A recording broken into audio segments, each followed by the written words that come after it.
Boa noite, povo de Deus. Boa noite. Tudo bom? Hoje eu preciso me apresentar.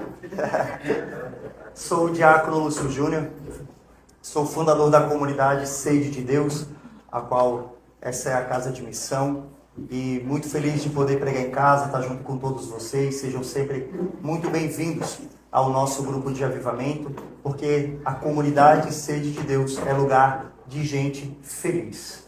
Aqui é o lugar onde nós nos encontramos com o nosso Deus e permitimos que Ele transforme o nosso coração. Amém? Amém. Enquanto nós rezávamos neste momento, agora que antecede a pregação, eu estava aqui na frente, é como se viesse uma bomba do Espírito Santo sobre a minha vida, lançada de vocês para nós. Amém?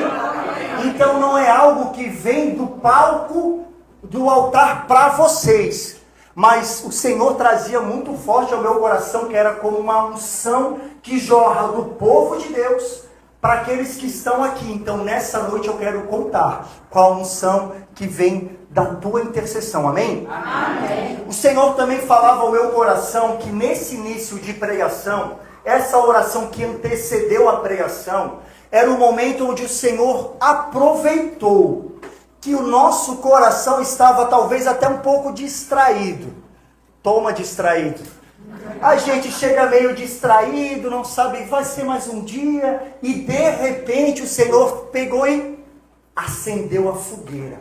E Ele preparava o nosso coração quando nós estávamos talvez um pouco distraídos, e aproveitou-se desse momento de oração para que o nosso coração estivesse preparado para a palavra que será lançada nessa noite sobre o nosso coração, que com certeza será uma palavra que cairá como uma semente de fogo no nosso coração para transformar e produzir frutos de vida nova. Amém? Amém. Glória a Deus. Então, pega a palavra de Deus em Mateus, no capítulo 6. Mateus capítulo 6, enquanto você vai pegando a palavra, nós vamos invocar o Espírito sobre a nossa vida. Te ofereço, ó Divino Espírito Santo, a oração de Maria e dos apóstolos no cenáculo, e a esta uno a minha, para que se realize em mim, na igreja e no mundo, um novo Pentecoste de amor. Maria Virgem do Cenáculo, rogai por nós. Santa Helena Guerra, rogai por nós. E por um novo Pentecoste de amor. Amém.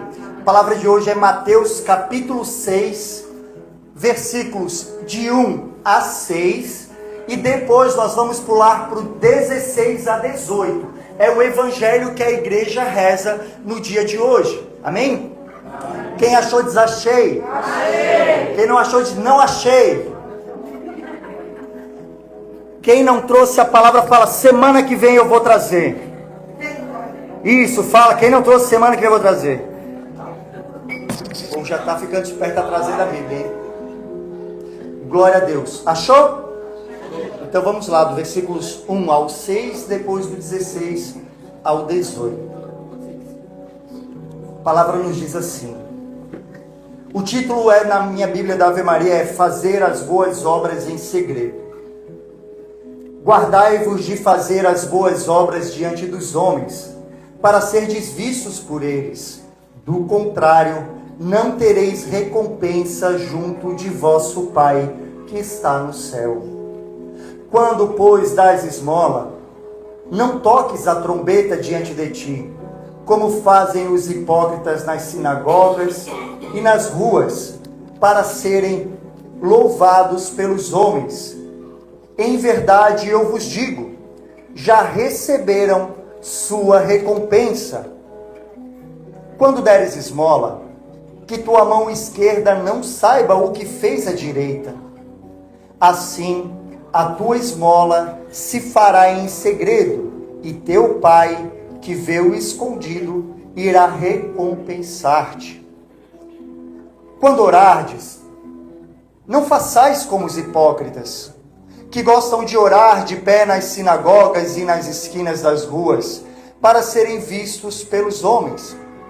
Em verdade eu vos digo, já receberam sua recompensa. Quando orares, entra no teu quarto, fecha a porta e ora ao teu pai em segredo, e teu pai que vê no lugar oculto te recompensará. Pula para o versículo 16.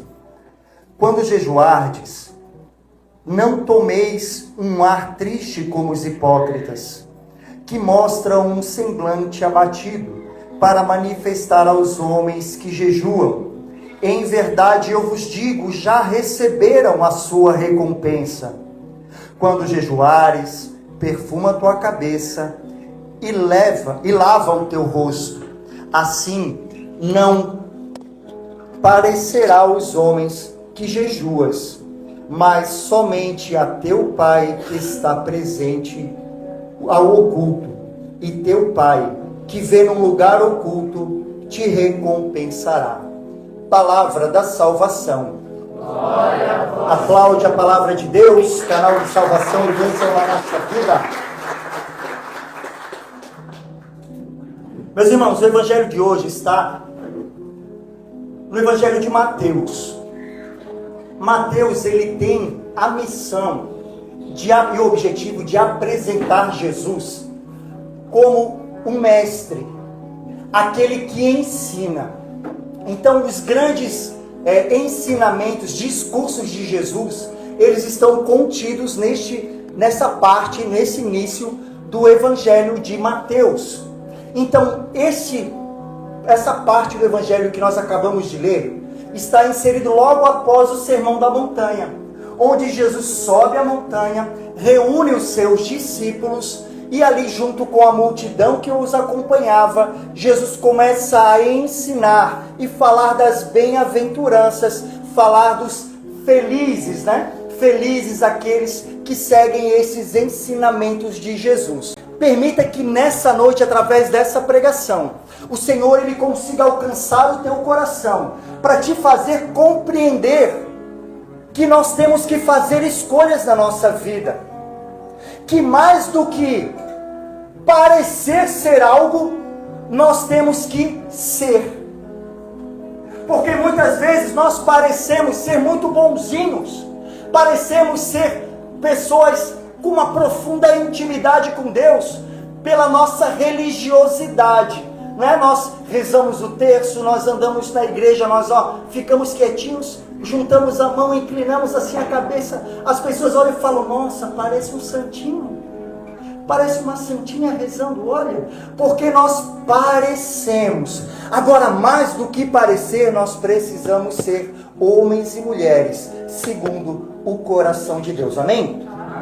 E dentro desse discurso de hoje, Jesus ele traz 3 práticas que são fundamentais dentro da cultura judaica, da espiritualidade judaica, que é o jejum, a caridade e a oração. Esses 3 pontos da cultura judaica, da espiritualidade judaica, é trazido até hoje pela igreja como pontos preciosos para a nossa fé. Então, nesse primeiro ponto que nós vamos refletir, nós vamos trabalhar um pouco sobre isso, sobre as virtudes que Jesus nos pede para que nós vivamos: jejum, caridade e oração. São Leão Magno, ele diz assim: na prática do jejum, da esmola e da oração, o fiel encontra o caminho seguro para vencer as tentações do mundo. Você quer vencer as tentações do mundo, sim ou não? Sim. Pergunta para quem está do teu lado, sim ou não? Sim ou não? Mas responde, miserável, tem que responder também. Sim ou não?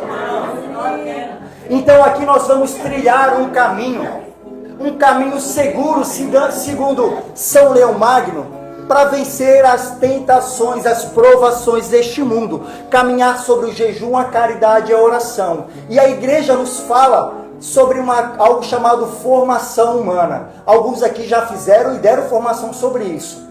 Formação humana é os 3 pontos do equilíbrio do ser humano, que é o relacionamento eu comigo mesmo, eu com o próximo e eu com Deus. Para que eu seja uma pessoa equilibrada nessas 3 áreas eu preciso caminhar conforme a vontade de Deus. Então, quando nós olhamos para o jejum é algo que me traz para o meu relacionamento comigo mesmo. E Jesus diz ali, quando jejuardes, não faz cara de triste, não faz cara de choro, para que as pessoas olhem e falem assim, nossa, está tão triste hoje. Sabe o que é? Hoje é sexta-feira, eu estou jejuando. Sabe como é? O jejum serve para nos aproximar ainda mais de Deus e nos afastar dos nossos maus desejos, dos nossos maus impulsos. Então, quando eu pratico o jejum, e aí eu vou perguntar aqui, eu não vou perguntar não. Eu já vou afirmando mesmo, não vou perguntar mais nada. Aí a gente fala assim, não, eu faço jejum de fofoca. Você já ouviu falar isso? Ah, eu faço jejum de fofoca. Já escutaram? O miserável, fofoca é pecado. Então quer dizer, quando você fala que toda sexta-feira você faz jejum de fofoca, quer dizer que você acha que tem um alvará para de sábado a quinta você pode pecar. Mas na sexta-feira eu faço jejum de fofoca. Fala para quem está do outro lado, é a tua cara fazer isso. É a tua cara fazer isso. Não, é a tua cara fazer isso. Nós começamos a inventar coisas. Não se faz jejum de fofoca. Fofoca a gente tem que abolir da nossa vida. É difícil, eu sei, porque é bom, né? Nossa Senhora. Ariano Suassuna, ele falava, né, que bom, falar dos outros é bom pelas costas, né? Porque se a gente fala pela frente, a gente se constrange, a pessoa fica constrangida também. Não custa nada esperar a pessoa ir embora pra gente falar, né? Não custa nada. Tô brincando, hein, ó, faz isso não. Mas o jejum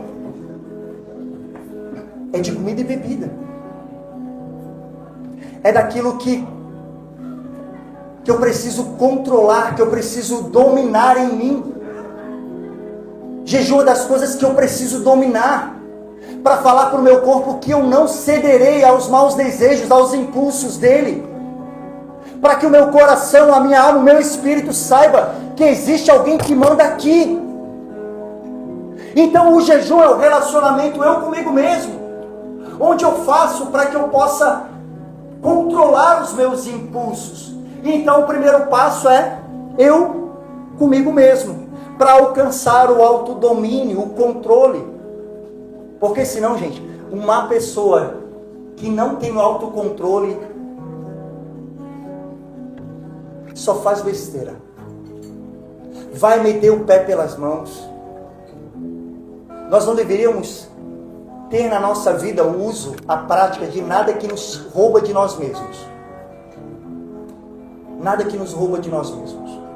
Nada que nos tira do centro, do centro do ser humano. Porque quando nós permitimos que essas coisas entrem na nossa vida, infelizmente, é onde nós vamos cedendo para que outros pecados venham sobre nós, amém? Então o primeiro passo é eu comigo mesmo. Por quê? Porque uma pessoa que não é resolvida consigo mesmo, ela é insuportável. Você conhece alguém assim, sim ou não? Sim. Se você não conhece, talvez seja você mesmo. Cuidado. Não, eu não conheço, então talvez seja você. A pessoa que ela não é resolvida com ela mesma, que ela não se ama, que ela não se cuida, que ela não se quer bem, que ela não se valoriza. Essa pessoa, ela nunca vai conseguir se relacionar com outra pessoa, porque ela vai jogar no outro as suas frustrações. Ela vai colocar no outro o reflexo das suas falhas, das suas faltas. Então muitas vezes a pessoa ela briga com o outro por aquilo que ela está vendo que é dela mesma. Porque o outro revela a nossa fraqueza, o outro revela o nosso pecado. Porque quando nós não conseguimos parar de beber, nós olhamos para alguém que conseguiu, nós olhamos, o que a gente vai fazer? A maioria aqui não, porque aqui é povo bendito, né, gente? A gente tem sede é de Deus, né? Mas o que a pessoa que ainda bebe muito que ela faz? bebe só umazinha, vai lá, vamos lá, não, que é isso, parou de beber nada, não, vamos lá, vai, ei, vem aqui, vai, vamos lá, vai, tá. Por quê? Porque ela olha para o outro e vê que o outro conseguiu e ela não consegue entender. Ela olha e fala assim, não, peraí, mas se ele parou, o que eu vou fazer agora? É a teoria da roupa amassada, você conhece? Sim ou não? Vou contar para você então. Por que nós passamos a roupa? Para ela ficar bonitinha. Mas se todo mundo andasse sem passar roupa, alguém ia se preocupar em passar roupa? Mas foi um miserável lá e falou, vou passar minha camisa. Se todo mundo tiver com a roupa amassada, tá tudo tranquilo. Mas chega um bonitão lá, com a roupa passada. A gente olha a roupa dele passada. Eu falei bonitão e apontei para mim mesmo. Desculpa, é o costume, gente. A gente olha e fala, a gente olha para um com a camisa amassada e olha para o outro e fala assim, com a camisa passada a gente olha e fala, a dele está amassada. Ou seja, aquele que faz algo certo acaba jogando luz sobre aquilo que está errado. Então uma pessoa que não é resolvida consigo mesma, ao olhar para aquele que está tentando caminhar, ela vai jogar sobre ele as suas frustrações. Então por isso que eu digo para você, antes de querer corrigir o outro, olha para o teu umbigo. Quase saiu miserável, mas eu não vou chamar de miserável não miserável. Antes de querer corrigir o outro, olha para você. Faz a listinha lá de tudo aquilo que você tem de coisas boas. Mas olha para você e vê tudo aquilo que precisa melhorar. E aí fala assim, vou transformar essa pessoa numa pessoa melhor. Quem? Eu mesmo. Porque quando eu estou bem comigo mesmo, eu consigo me relacionar com a outra pessoa. E aí nós vamos para o segundo passo, que é a caridade. A caridade, entenda, no tempo de Jesus era normal fazer a caridade em praça pública. Naquela época de Jesus era normal. As pessoas faziam a caridade em praça pública justamente para ser visto pelos outros, para que isso fosse motivo de virtudes para eles, sinalizando virtudes, né? Então era comum, todo aquele que fazia caridade não fazia escondidas, mas fazia em praça pública, para que os outros pudessem ver e reconhecer que eles eram pessoas boas. Miserável, né? A caridade é sair de si e se preocupar com o outro. É saber que você não é o sol. Tem um amigo meu que falava, eu sou o sol, Júnior, eu sou o sol. Que você não é o umbigo do mundo. Junai já matou quem ama. É uma imitação perfeita, né, Junai? Você não é o umbigo do mundo. O mundo não gira em torno de você. Não gira. Então é preciso sair do nosso comodismo e ir ao encontro do outro. Nem tudo se trata sobre você. Nem tudo é sobre você. A caridade é a forma mais perfeita de amor que existe. A caridade é a forma mais perfeita. Olha só o que São João Crisóstomo diz. A caridade é a rainha das virtudes, mas que seja acompanhada da humildade e do silêncio. Tá chegando a eleição, né, gente? Ano que vem já tem eleição. A época do pega o pobre, abraça o pobre, beija o pobre, tira foto com o pobre, devolve o pobre. Não é essa época? É essa época. Pega o pobre, abraça o pobre, beija o pobre, tira foto com o pobre, devolve o pobre. Agora vamos pro próximo. Tirou a foto, tirou. Bora. É a época do amigo. Amigo? Desde quando? É a época de fazer caridade para ser visto pelos homens. E a oração. A oração, gente. E aqui eu quero fazer um alerta para você, tá? Porque às vezes você vê aqui o salmo exagerado, escandaloso, pulando aqui na frente. E e não sei o que. E roda, e pula. E vai, né? Mas assim, o Selma ele está fazendo aqui, ele está não é, eu não vou falar o papel, tá? Na missão de conduzir o povo a rezar, de fazer com que vocês venham junto conosco e rezem junto conosco. Agora, às vezes você olha e fala assim, olha como ele reza, eu não sei rezar assim. Nem precisa, você tem que rezar do seu jeito. Aí quando vocês olham às vezes a gente aqui pregando, conduzindo, ministrando, tocando, cantando, aí a gente fala assim, não, eu não vou fazer porque eu não sei fazer direito. Uma oração ela tem que ser sincera. Pronto. Não se preocupe em multiplicar palavras, mas fala aquilo que está no teu coração. Muita gente deixa de rezar porque se preocupa com as palavras. Aí vai quando rezar, acha que tem que rezar, ó Deus, ó inefável, Pai, onipotente, Criador do céu e da terra, Tu que és onisciente, onipresente, onipotente, Tu que és o alfa e o ômega. E Deus fica falando assim, alguém sabe a língua que ele está rezando? Que eu ainda nem eu não consigo compreender. Aí o Espírito Santo fala, não tem nada a ver com isso.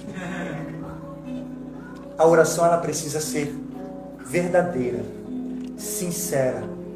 Não se preocupe com multiplicação de palavras, mas no momento de oração final, reze de verdade. Abre a tua boca, a palavra diz que a salvação precisa ser professada também com palavras. Então, com suas palavras, fala para o Senhor. Se no momento de louvor você não sabe ainda o que dizer, fala obrigado, Senhor. Vai repetindo isso, obrigado, Senhor, obrigado, Senhor, obrigado, Senhor, obrigado, Senhor. Se no momento de oração do Espírito Santo você não tem palavras para falar, fala, vem Espírito Santo, vem Espírito Santo, vem Espírito Santo. Eu tenho contado essa história, né? Esse ano eu estava na Profecia do Avivamento, lá em São Paulo, em Cachoeira Paulista. E tinha um Frei Diogo, nossa, pensa nome bravo. Eu conheço uma senhorinha de lá, a gente se conhece mesmo de lá da profecia. E ela, há 3 anos, os 3 anos anteriores que eu fui, eu encontrei aquela velhinha mancando. E nesse ano ela estava 100%. E aí ela falou, diácono, o Frei veio, botou a mão na minha perna, olhou para mim e falou assim, eu não vou parar de rezar enquanto você não for curado. Ele rezou uns 30 minutos na minha perna. Olha como é que eu tô. Falava, glória a Deus. O homem é bravo. Aí ele, aquela hora tá ele lá rezando. Diácono, eu olhei, uma fila, gente. E ele aqui, ó, rezando, o pessoal, pá. Rezando assim, pá. Falei, rapaz, esse homem longe de mim.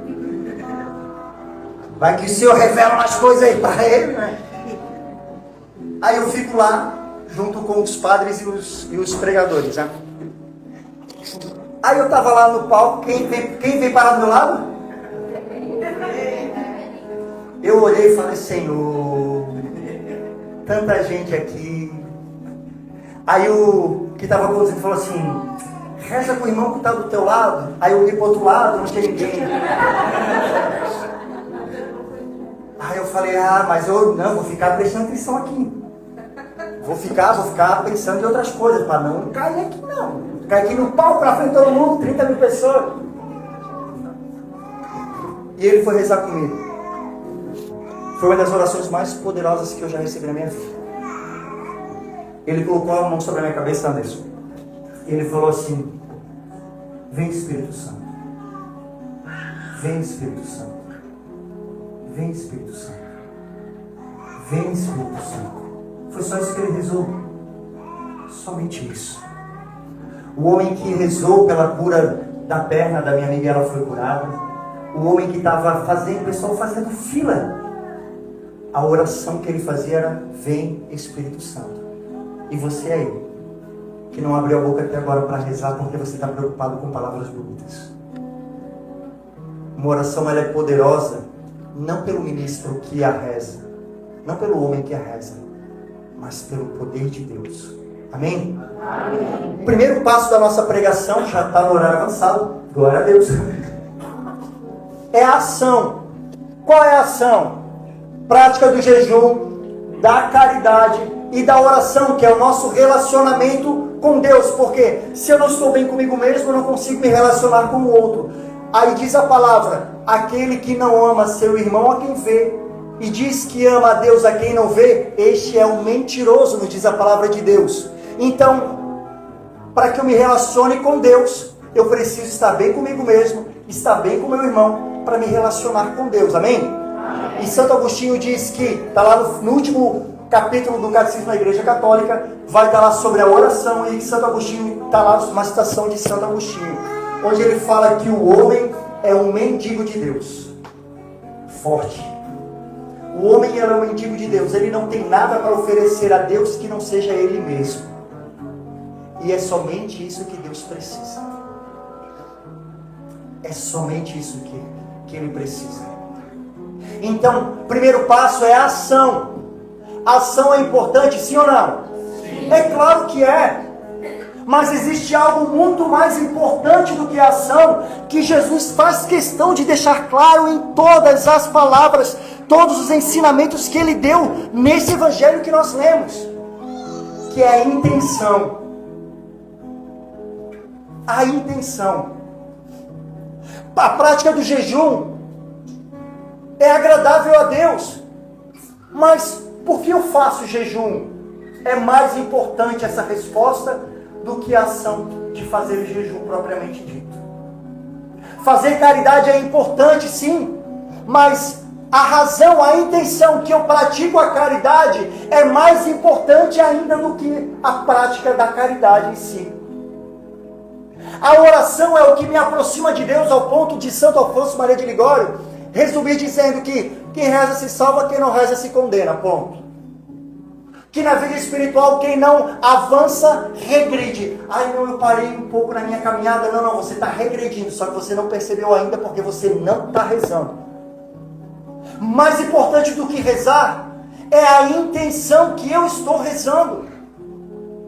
E aí Jesus ele vai falar sobre o jejum, ele chama o povo de hipócritas. Sobre a caridade, ele chama o povo de hipócritas. Quando ele fala sobre a oração, ele chama o povo de hipócritas. Não sejais como os hipócritas, não sejais como os hipócritas, não sejais como os hipócritas. Agora olha aqui para mim, que eu sou um cara chique, eu fui pesquisar o que é hipócrita na raiz da palavra, né? E a raiz da palavra é hipócrita, a raiz da palavra em grego significa aquele que atua.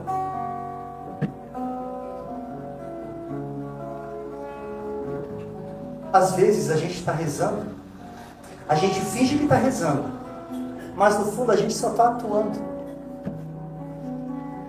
A gente finge que está fazendo caridade, mas no fundo mesmo, a gente só está atuando.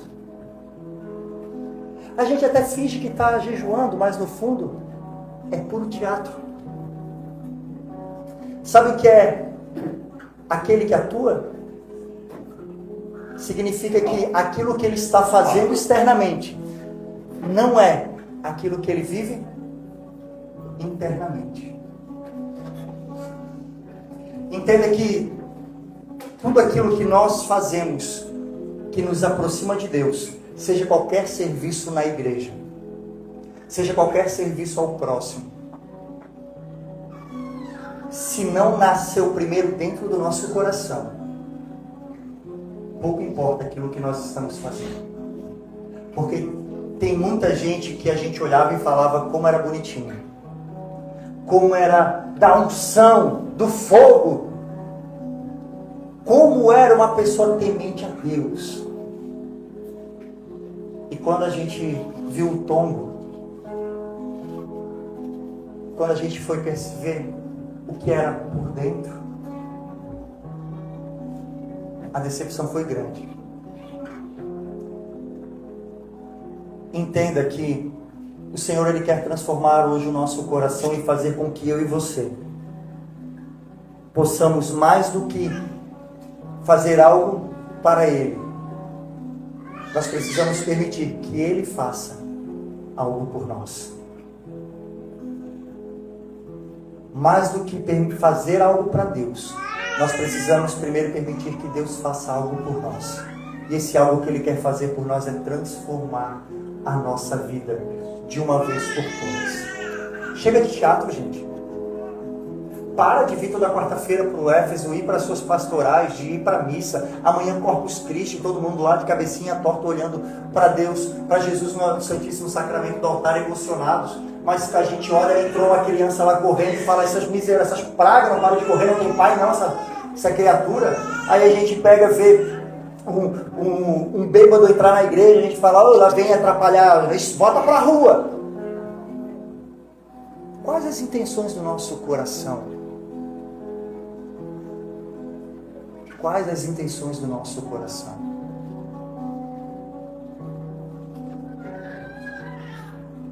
Ação precisa ser acompanhada de uma boa intenção. Porque a intenção é aquilo que vai resultar na recompensa. No final, a recompensa, Jesus deixa claro que está atrelado sempre à intenção. Não façais como os hipócritas, mas faça no oculto, porque o teu Pai que está no oculto vai ver. Ele vai perceber. Aquilo que nós fazemos no oculto, às vezes a gente fala, ninguém me reconhece, ai, ninguém liga para o que eu faço, ai, as pessoas não me elogiam, ai, parece que eu estou fazendo e ninguém vê. Hoje na live eu falei, né? Lugar de ser reconhecido é no IML. Não é na igreja. Lugar de ser reconhecido é no IML. Lá que a gente vai fazer para fazer o reconhecimento. Não é na igreja. Não é na igreja. Faça mesmo que ninguém veja. Faça mesmo que ninguém esteja te aplaudindo. Faça mesmo que os outros não te dêem os parabéns. Porque volta a Santa Teresa de Calcutá, nunca foi entre você e o outro, sempre foi entre você e Deus. Se eu tivesse que dar um título a essa pregação, eu ia chamar de O Segredo que Deus Vê. É o segredo que Deus vê. E aí Jesus diz, aquilo que você faz escondido, que o teu Pai que está no secreto vê, aí você receberá a recompensa. E a recompensa, meu irmão, minha irmã, é o reino dos céus. É graças ainda nessa terra. Ainda nessa terra nós receberemos bênçãos e graças da parte de Deus. Ele está cuidando de tudo. É nítido isso, Ele está cuidando de tudo. Ele está cuidando de todas as situações da nossa vida. E tudo aquilo que talvez hoje nós estamos vivendo em meio às dificuldades, nós vamos colher 100 vezes mais ainda aqui nessa terra. E um dia, junto do nosso Deus.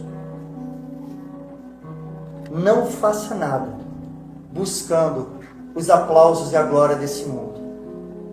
Mas se preocupe com aquele que realmente lhe interessa. Amém? Amém. Vamos rezar? Glória a Deus.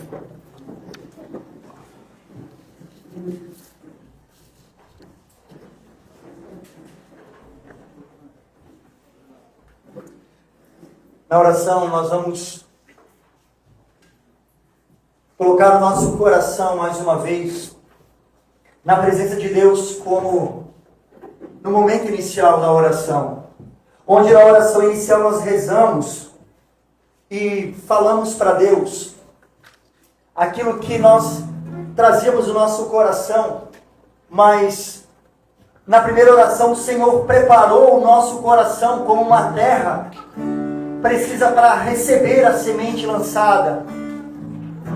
Durante a pregação o Senhor lançou as sementes no nosso coração, mas agora nós vamos rezar para que o Senhor faça chover sobre nós, chover sobre essa terra fértil que é o nosso coração.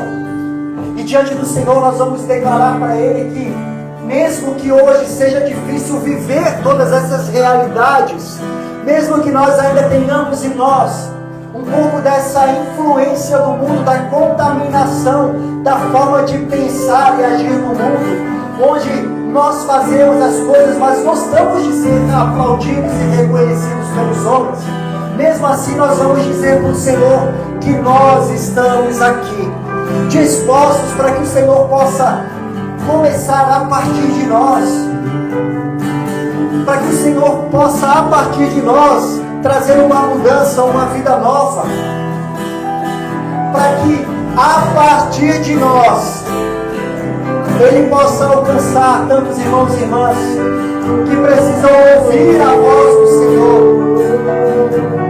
Então que nessa oração você possa se render inteiramente ao Senhor e do teu jeito falar com o Senhor, sem se preocupar com palavras bonitas, porque aquilo que está guardado no teu coração é o silêncio que Deus vê. Aquilo que está guardado no teu coração é o silêncio que Deus vê, é o segredo que Deus conhece. Ergue teus braços e vai falando para o Senhor: eis-me aqui, Senhor.